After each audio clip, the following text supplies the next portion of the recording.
बिस्मिल्लाहिर्रहमानिर्रहीम। क्लास 8 आज हम अपना स्टार्ट करेंगे यूनिट 5। यूनिट 5 में आप पढ़ोगे पोलिनोमियल्स के बारे में कि पोलिनोमियल्स की एडिशन कैसे की जाती है, सब्ट्रैक्शन कैसे की जाती है, उनकी डिवीजन और मल्टीप्लिकेशन के मुतालिक। यूनिट 5 स्टार्ट करने से पहले मैं आप लोगों को बताऊंगी कि पोलिनोमियल्स होते क्या हैं। ये डिफरेंट डेफिनेशंस हैं, इनको आप एक दफ़ा माइंड में रिवाइज कर लें। अलजेब्राइक एक्सप्रेशन की सबसे पहले देखें। Expression which connect variable and constants by algebraic operations of addition, subtraction, multiplication and division is called an algebraic expression. For example, x square plus 2x plus 1। एक ऐसा expression जिसमें आपके पास जो कि कनेक्ट कर रहा हो, आपस में मिला रहा हो वेरिएबल को, कॉन्स्टेंट्स को, किसके ज़रिए आपस में जो है वो कंबाइन हो रहे हों, कनेक्ट हो रहे हों अलजेब्राइक ऑपरेशंस से। आपकी 4 बेसिक अलजेब्राइक ऑपरेशंस होते हैं: addition, multiplication, division and subtraction. ठीक है। और उन सब को अगर आपस में जो है वो अगर वेरिएबल को, कांस्टेंट को और जिन चारों अलजेब्राइक एक्सप्रेशन ऑपरेशंस के ज़रिए को मिला के कोई एक आपके पास एक एक्सप्रेशन बन जाए तो उसको बोलते हैं अलजेब्राइक एक्सप्रेशन।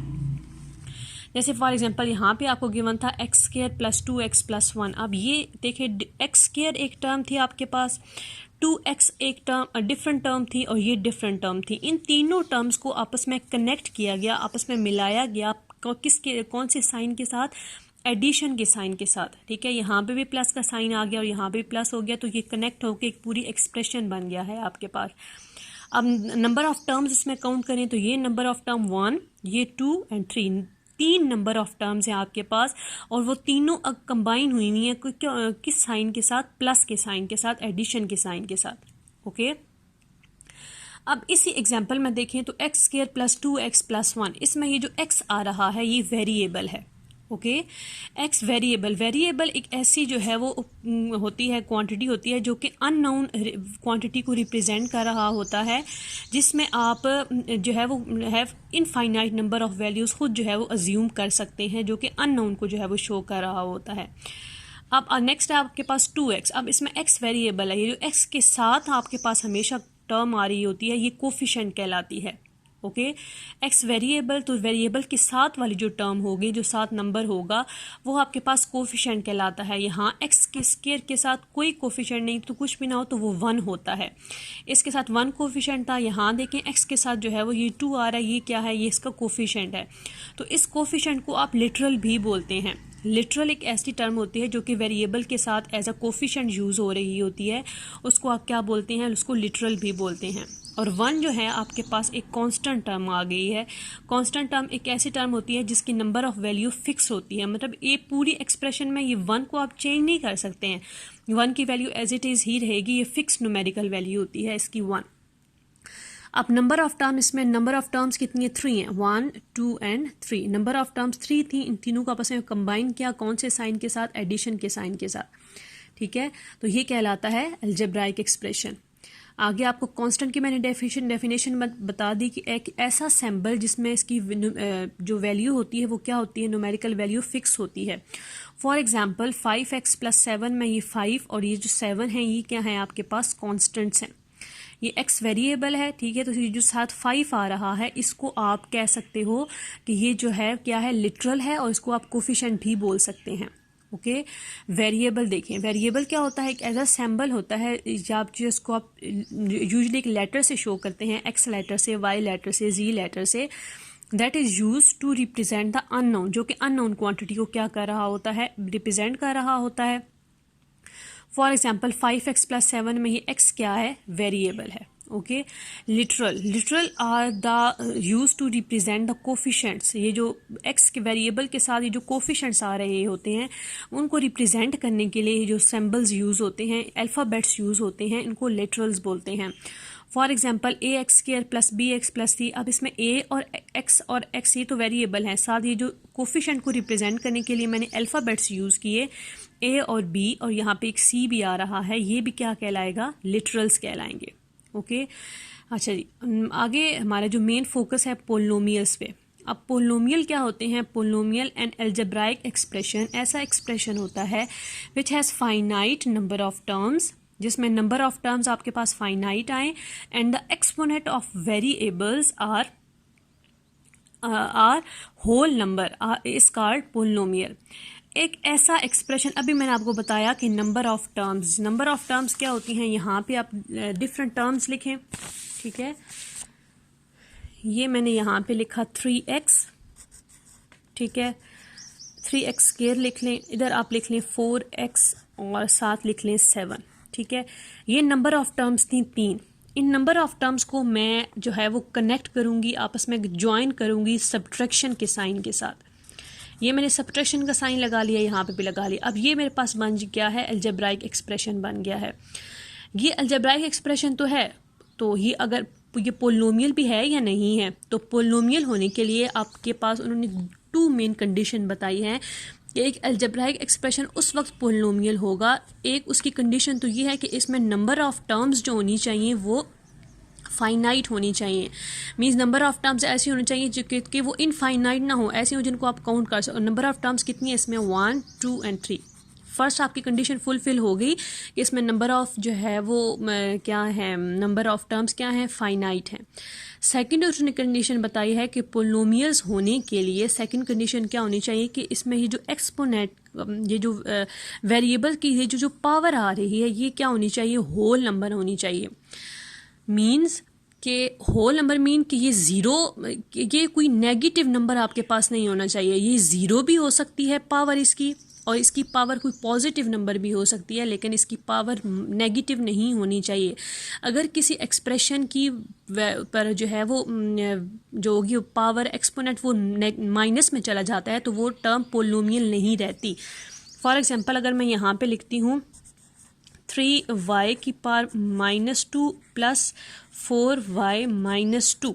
अब ये देखें इस वेरिएबल की पावर ऊपर किस में आ गई है, माइनस में, ठीक है। इस वेरिएबल की पावर किस में आ रही है, प्लस में, लेकिन इस वेरिएबल की पावर तो माइनस में चली गई है, तो ये होल नंबर तो नहीं ना रहा। होल नंबर 0 से लेकर सारे पॉजिटिव नंबर होते हैं, ठीक है। तो या उसकी मेन आपकी यही इस चीज़ पे आपने फोकस करना है कि उसकी जो पावर होनी चाहिए वो 0 भी हो सकती है और कोई पॉजिटिव नंबर भी हो सकता है, लेकिन नेगेटिव नंबर आपके पास नहीं होना चाहिए।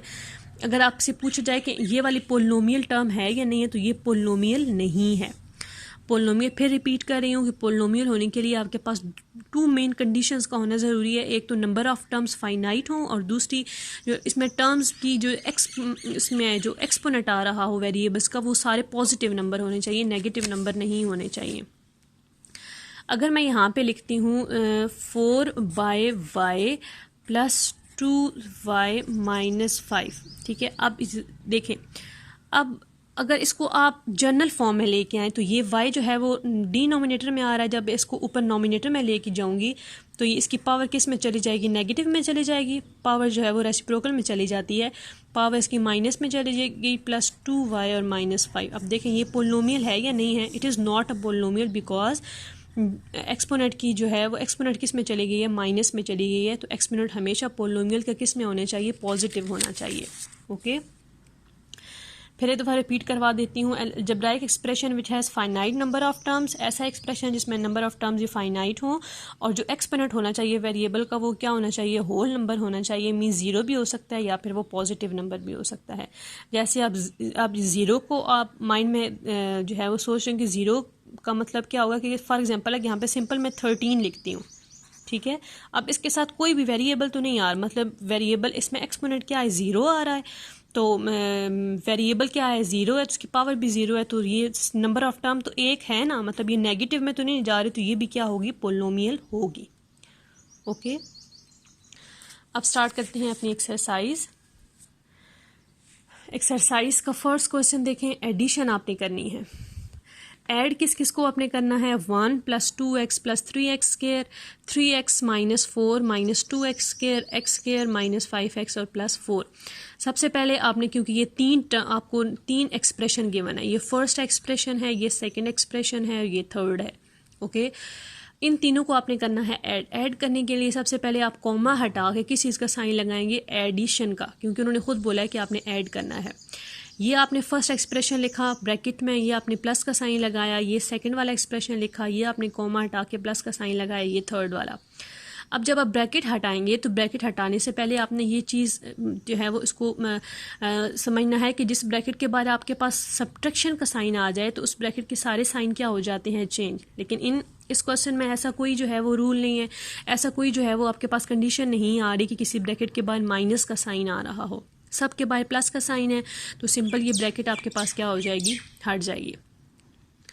उसके बाद आपने क्या करना होता है, लाइक टर्म्स को इकट्ठा करना होता है। लाइक टर्म्स ऐसी टर्म्स होती हैं जिसमें सेम वेरिएबल हो और उन वेरिएबल की पावर भी क्या आ रही हो, सेम आ रही हो, वो लाइक टर्म्स कहलाती हैं। ठीक है, उनको आपस में आप इकट्ठा करके लिखें। सबसे पहले देखें, ये 3x² था, x² वाली टर्म्स आपने इकट्ठी करनी है। ये x² है और कहाँ x² वाली टर्म है, ये x² वाली टर्म थी और कहाँ x² वाली है, ये है। आपने लाइक टर्म्स को इकट्ठा करके लिख दिया, +3x² -2x और +x²। ओके, उसके बाद अगली आपने x वाली टर्म का जो है वो आपस में इकट्ठी आपने की, ये +2x, ठीक है। उसके बाद ये +3x और ये -5x, ये x वाली टर्म्स आपने इकट्ठी करके लिख ली। उसके बाद कांस्टेंट देखें, ये +1 था और ये -4 आ रहा है और ये +4 आ रहा है, इनको आपस में आपने इकट्ठा करके लिख दिया। उसके बाद जब लाइक टर्म्स इकट्ठी आ जाती हैं तो लाइक टर्म्स के कोफिशिएंट्स आपस में सॉल्व होते हैं। लाइक टर्म के कोफिशिएंट्स, फॉर एग्जांपल अगर मैं यहाँ पे लिखती हूँ 3x² + 2x, अब ये लाइक टर्म्स है ना, तो x² दोनों इक्वल हैं, इनके जो कोफिशिएंट्स होंगे 3 + 2, तो ये आपस में दोनों क्या हो जाएंगे, ऐड हो जाएंगे। 3 + 2 5 और ये x² एज इट इज़ आ जाएगा। सेम इसके कोफिशिएंट्स आपस में जब आप सॉल्व करोगे, इसका कोफिशिएंट +3 आ रहा है, इसका कोफिशिएंट -2 है और इसका कोफिशिएंट क्या है, +1 है। +3 -2 एंड +1, +3 में से जब आप -2 सब्ट्रैक्ट करेंगे, +3 एंड -2 +1, +1 एंड +1 क्या आ जाएगा, +2x², ये आ गया आपके पास। ओके, अब ज़रा x² वाली चेक करें तो +2x और +3x, +2 और +3 +5, +5 और -5 आपस में ये यहाँ पे आपने लिख दिया, और +5 और -5 आपस में क्या हो जाएंगे, कट जाएंगे। अब +4 और -4 आपस में कैंसिल हो गए और बाकी आपके पास क्या रह गया, सिंपल 1, ये आपने 1 यहाँ लिख दिया। ओके, बाकी क्वेश्चन में आप लोग फिर हम नेक्स्ट लेक्चर में करेंगे इसके।